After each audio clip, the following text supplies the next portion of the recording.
All right, today's June 2nd, and we are doing a review for the Semester 2 final and Honors Precalc. There are a zillion topics, and I can't cover all of them for you. Can't even get close to cover all of them. But what I am doing is I have three Honors Precalc classes, and so I'm going to be, in each Honors Precalc class, recording separate videos because kids are going to ask different questions, and that way I can cover twice as much material. See what I'm saying? Like I might not cover polar today in here, and I might cover it next hour. I'll record both the videos, and if you're obviously here for this one, you won't want to watch the hour 3 video because you experienced it. But if you go to the hour 4 video or the hour 2 video, you can get a taste of other questions kids ask, analogous to cover more topics. You do not have to watch these videos. But for the kids that are like, what could I do to study for my math final? There's a good one. You're hearing me explain topics that I think are important I can't cover them all in this hour, but I can cover twice as many when I take this hour and next hour, and 3 times as many if I can get other hours involved too. Okay, so here we go. I want you to start with one of those heroes. The formula on that topic sheet, I believe, was incorrect. It was supposed to say area is S, and then S minus A, S minus B, and S minus C. Did they use A, B, and C in the formula? Okay, good. Where S is the semi-perimeter, and that means in a triangle, let's say I had sides of 6, 7, and 8, then the semi-perimeter is not 8 plus 7 plus 6, it's half of that. Okay? I'd like you to see if you can use Hero's Law right now to figure out the area of this triangle. Some of you will finish that very quickly, so I'm going to give you the follow-up to it, which is, what if you didn't know all 3 sides? What if you instead knew that this was 7 and this was 100 degrees, and let's say this one is 5. Can you figure out for me the area of the red triangle? You could use heroes if you wanted to after you do some work to figure out that other side, but I would prefer it if you would use this formula just because I think it's good for you to know. 1/2. Who remembers the rest of it? Say it. AB sine of C. Remember, you need a side angle sandwich to do that. So either you got to figure out this side here so that I have side, side, and angle, or you can figure out this angle here and you'll have side, angle, side. Okay? Give those 2 a try. I'll pause for a second while you give that a shot. Okay, so we had a student come up and write this answer on the board, and it was done very well. Again, note that in the packet, if you looked under topics, we have a missing S in the formula right there, but he included it. The semi-perimeter is 10.5, which was found over here. And then once you grind out the rest of the formula, we get 20.33 units squared. I like it since there were no units provided, and it is an area. Okay, so this next one, Mr. G, I guess I'll call you. How will you do this one? Can you get the door for me, sir? Thank you. Okay. I'm sorry, it's kind of loud. Can you repeat that? 7 over sine 100 equals, and then we need a second part of that. 5 over 7. All right, 5 over sine theta. Now, why didn't you use this? Well, we didn't have that side. Otherwise, you could have gone directly to get that angle. But it won't be hard. Once we get this angle, it'll be easy. Do you get, once you have 2 angles, you can find out the third angle, like boom, chop, chop. Okay, so then you just have to rearrange this thing. I would have solved and got sine alone. Sine theta would be equal to 5 over whatever that is. And when it's all done, save me the time, you use inverse sine and you get an angle of what? 34.7. What? Thank you. 44.7 degrees. Did anybody else get 44.7 degrees for this one? Yes? just assume that's right. Okay. Then, if that's 44.7, this one, together these have to add up to 180, must be, what did you get for that one?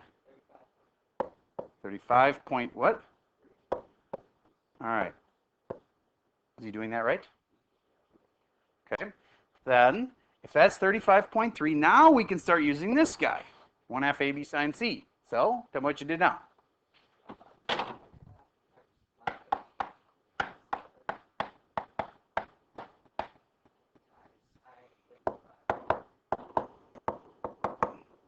Awesome.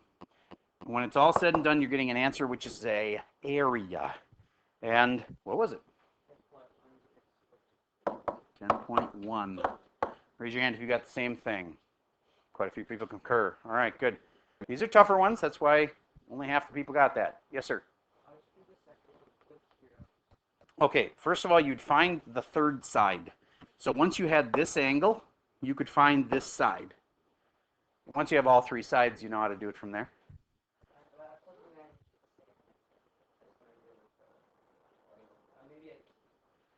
Well, how about this? What did you get for the third side? Did anybody else figure out this side of 4.1 in the process? Okay, we can verify that it's 4.1. That's possible.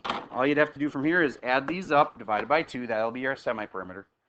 And then you take the square root of that, whatever that semi-perimeter number is, I'll call it S. And then you take S minus this, S minus that, and S minus that. And all said and done, you'll have the square root of 4 things multiplied together. Okay.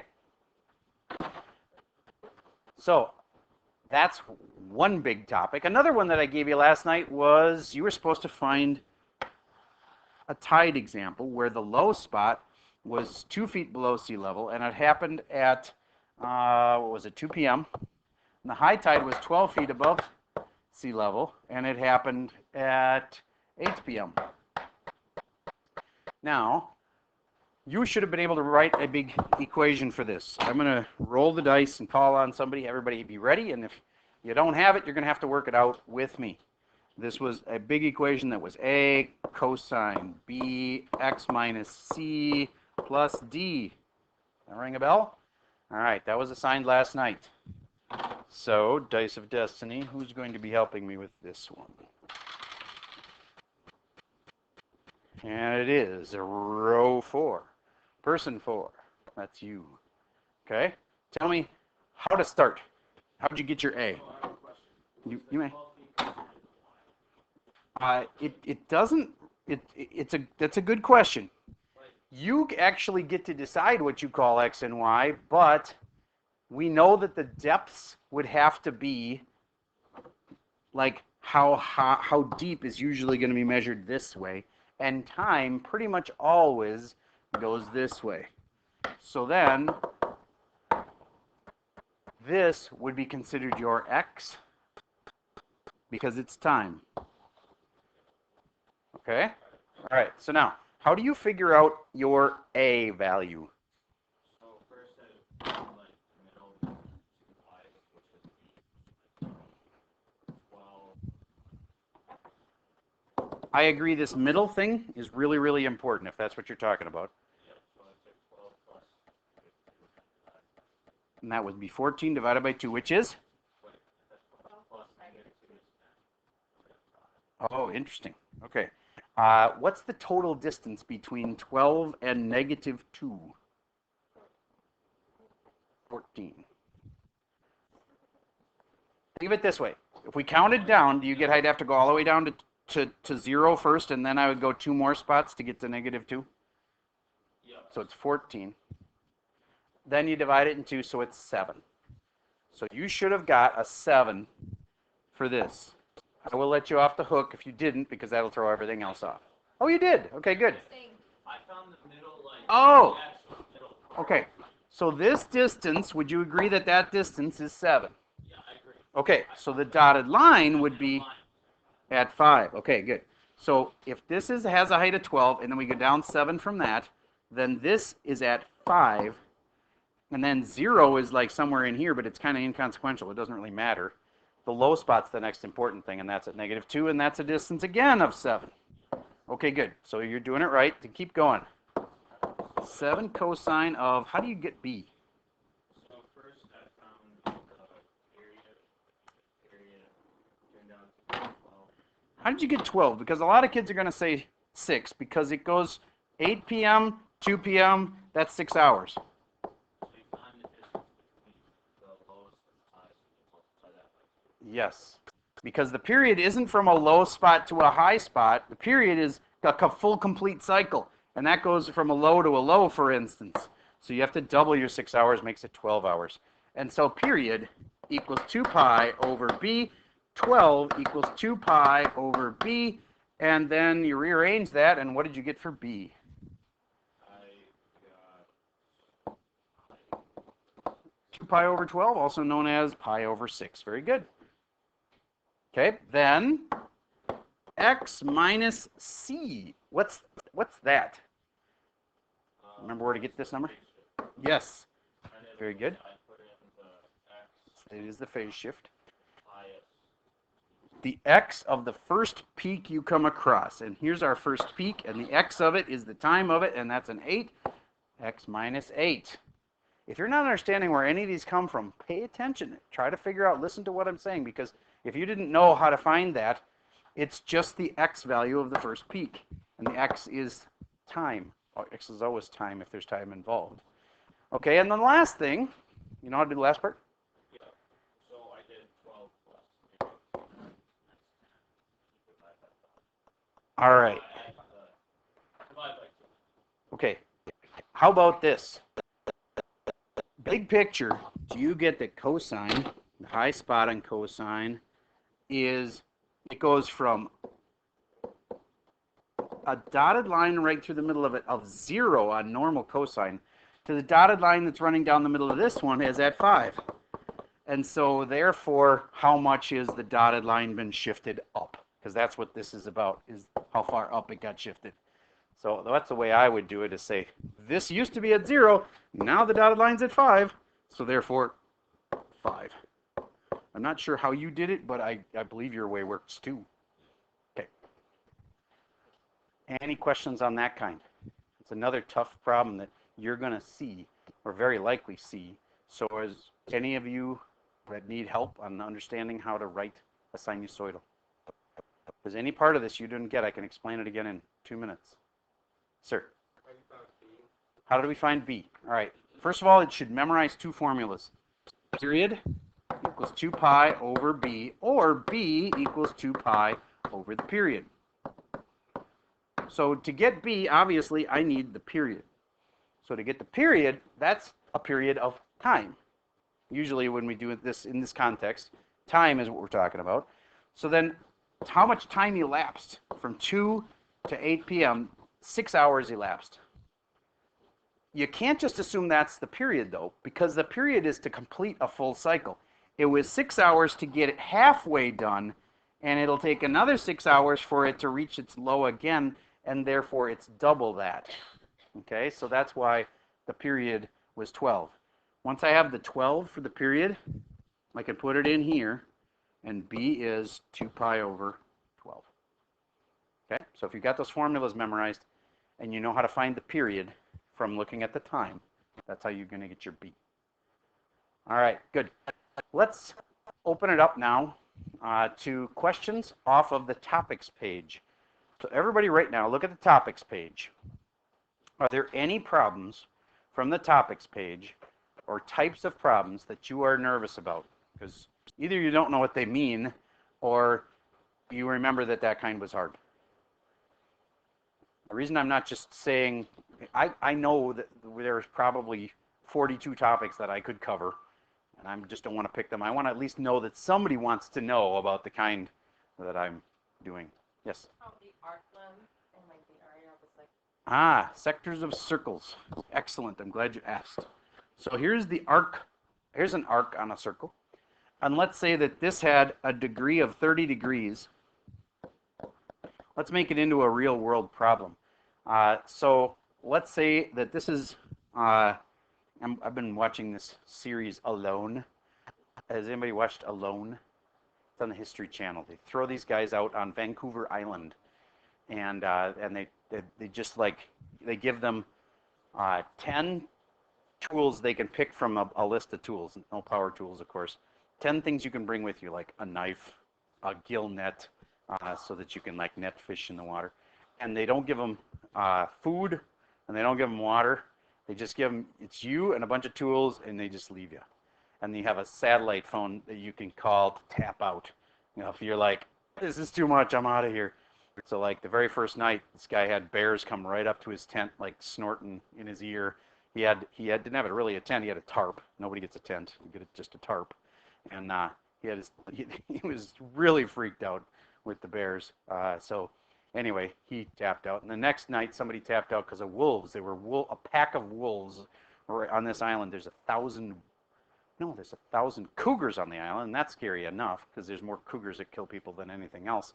There was a pack of wolves that were like eating something right near his little shelter. So he was like, I'm out of here. I didn't come here to die. It was kind of cool. So anyway, this Alone series, one of the things they have to do is build a fire.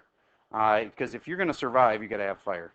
In the end, you need it to either boil your water to purify it, or you need it for heat, or you need it to cook things to eat. So they pretty much have to build a fire. And some of them do it in crazy different ways. Let's say that this is your fire circle, okay? And he's got a 30-degree angle of it, where he's got all his little stuff in a pile here that he's going to try to light. They have to where they are, it rains so much that they have to get dry wood. Where do you get dry wood when everything's wet? The inside, exactly. You have to take sticks that are wet on the outside and cut off the wet part and get to the inside. And then if you want that to burn better, you have to kind of take little tiny shavings of that with your knife, kind of shave off little bits, and then you can start your fire.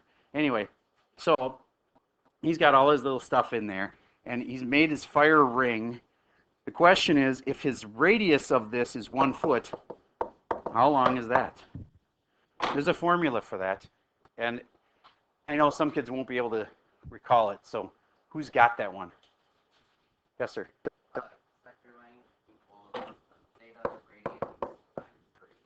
Very good, and this has to be in radians. Very good.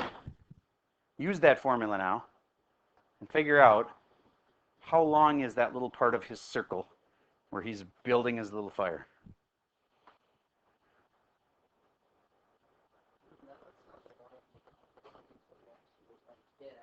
That's exactly what some of the guys that left early said. They were like, I was so excited for this. I can't believe I'm the first one leaving. Because they got out there and then they really were afraid for their life. Like, I'm afraid I'm going to be eaten. One thing you don't have to worry about as much as you would think is black bears. Black bears are not, it's very rare to be attacked by a black bear. I mean, I'm not saying they won't bite people, but it's really rare. What you should be more afraid of is the cougars, because they will actually stalk a human. Not like constantly, but there's been far more people killed by cougars than bears. Yes? Good question. One of the first places the guy saw the bears was up in a tree. Bears can climb trees super easy. So he wouldn't have gotten away from bears there. And cougars can climb trees too. Wolves can't climb trees. At least you'd be safe up there from the wolves. But I haven't seen anybody try to make like a tree house, but I love the idea. At least it gets you up off the ground where it's kind of wet and, like solid grass and stuff that you have to lay in. So, yes?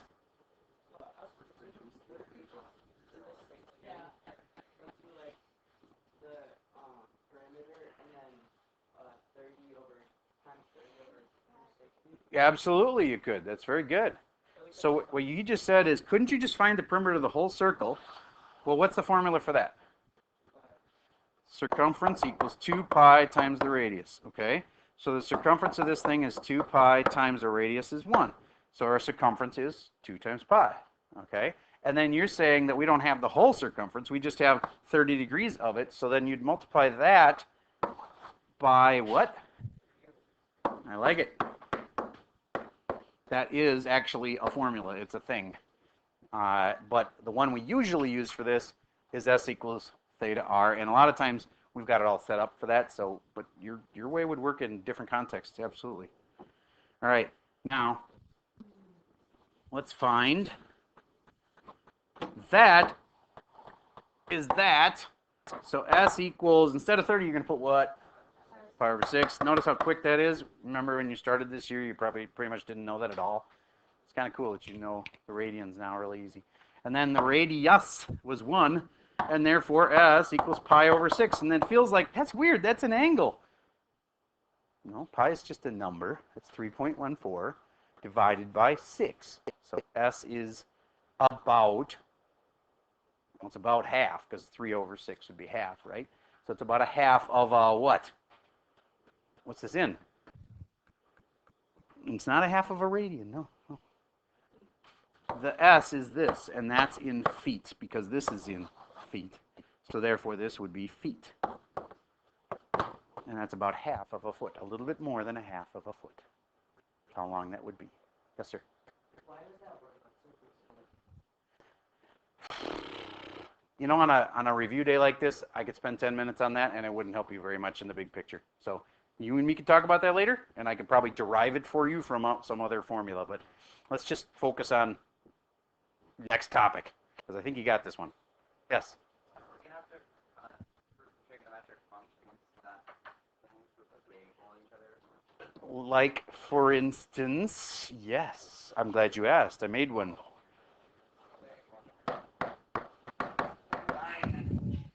Well, you're going to have to do it. It's better to like, see if you know how to do it. Would you have to, for instance, prove that that's equal to that? Yes, you would. Give it a try. Now, I'll give you a hint on this one. The fact that I used when I made this problem, there's many facts you can draw from. The one with the code is cozy. Give me another one.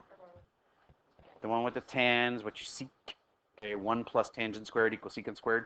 Okay. What's the mother of them all? The squared ones. Yep. And my advice to you is write out the fact and then try to go, okay, well, look, how can I manipulate this around and use it somewhere? Plug it in somewhere. You can either manipulate this side and then have it come out to equal this, or the way I did it, just so you know that I know it works this way, is to take this side and manipulate it until it looks like this. You have to leave one side or the other alone. You can't tweak both sides. All right. Use this fact on this side to try to turn it into looking like this. Pause for a second while you try that one. Okay, some thoughts. I'm not saying this is the way you should go, but I'm just trying to remind you how you could use this. Do you get, if I wanted to know what just sine squared is, I could move this to the other side, and sine squared would equal what? 1 minus cosine squared. Okay? I'm not saying that that is how you should do it, but that's a thing you could do. Okay? Here's another thing you could do. Who saw something kind of slick? What do you think? You seem to be on fire today. 1 over sine squared is cosecant squared. That's correct. I don't know if you, yeah, yes, that is absolutely true, and it's a good way to do it. Yes. Does anybody have another way? Something they thought of that they could swap out here? Boy, it's just staring you right in the face. Sir.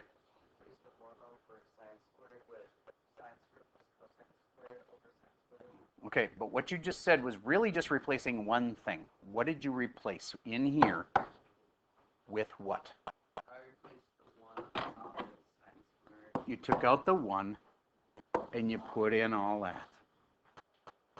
Aren't they equal? Isn't 1 equal to sine squared plus cosine squared? So then, sine squared plus cosine squared. And that's all still on the bottom. We leave it alone. Sine squared.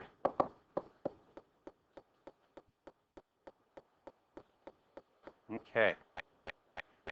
That's the way I did it, but I actually like the way that he did it better because I think it's even faster. But let me finish this idea. Okay, so we got this green thing written. Why is that equal to that? Well, because you can break this up, and this is one of the key strategies that you have to know. Do you get this is already a big fraction that has been added together? Then you could break it up into what was added to what to make this big giant answer. Do you get it could have been sine squared plus cosine squared, and each of them separately divided by sine squared?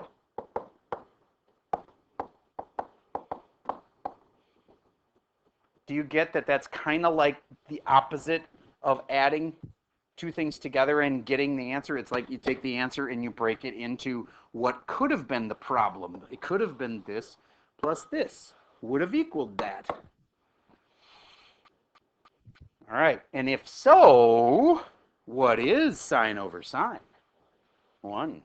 What is cosine over sine? Cotangent, and therefore it's 1 plus cotangent. That's one way you could have done it.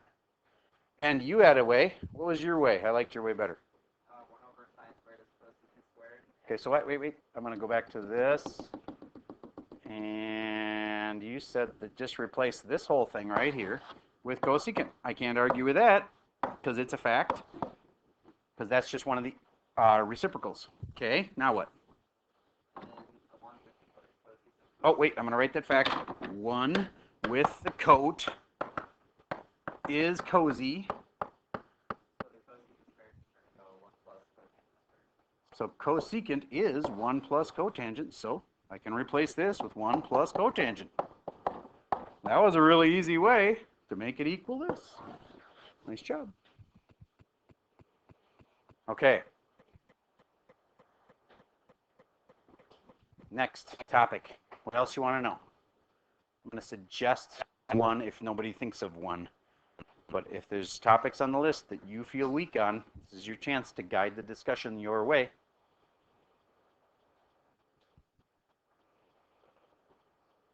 Yes, ma'am.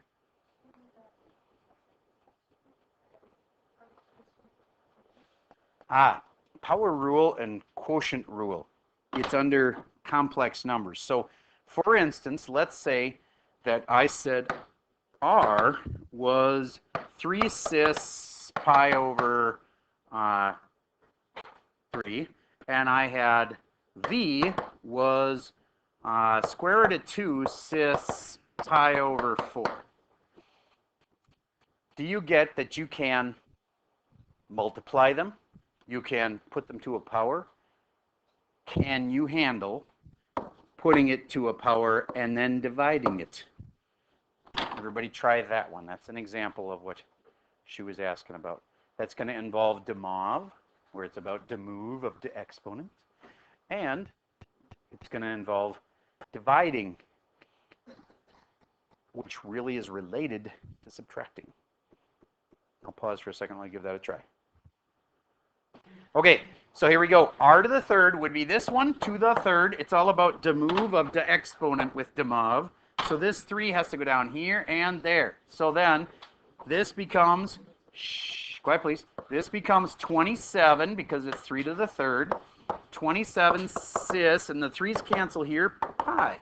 Raise your hand if you had that as part of your answer. Good. Then we have to divide it by the V. So I'm going to divide this. To do the dividing part right, this just, the R's of them just have to be divided.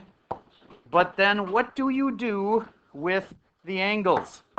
Subtract them, so pi minus pi over 4, which is also known as 3 pi over 4, and that would have been your answer for that one.